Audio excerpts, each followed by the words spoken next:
Edward Snowden Okay. kicked us off on this topic by blowing the whistle on the NSA and GCHQ. Yeah, as a nation, we, the British public, seem to have kind of accepted what we've been told, by and large. We've kind of gone, GCHQ and the NSA are looking at our internet traffic and looking at our data. Oh well. And it only really comes into focus when you speak to people from other European countries who kind of go, do you guys in Britain know that you'll watch loads more than we are? Are you aware of that? And we've spoken to some really interesting people for whom surveillance is part of their job, it's part of their daily life. And it's not that no surveillance feels justifiable, it's that the ground seems to be shifting rapidly.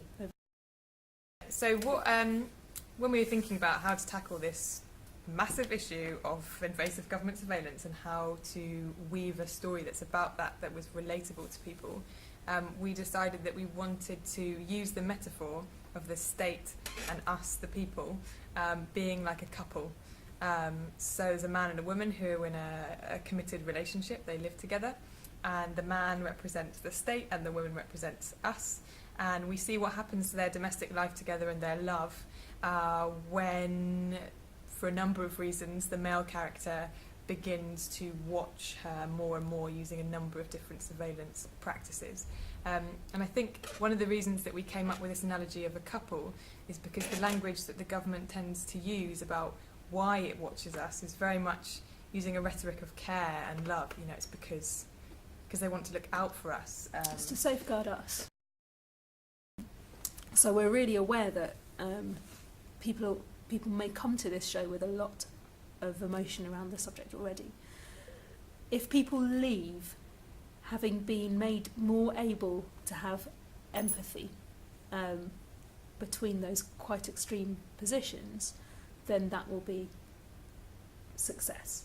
If people are able to feel what it may be to be one of the people who is most worried about being surveilled. Yeah, because a lot of the rhetoric that goes with the justification of surveillance is that if you've got nothing to hide, then why are you so bothered about it? And that's this justification that gets wheeled out again and again. But this makes the word private seem like a pejorative word. And for a lot of people, and I imagine a lot of people in Bradford as well, the feeling of being watched or actually literally being surveilled by the intelligence services has been a reality. And so, like Joe says, to create some level of empathy around what it actually feels like when you have an impression of that intense scrutiny, or you're not sure how much you're being watched, or what aspect of your personal life or communications is being investigated.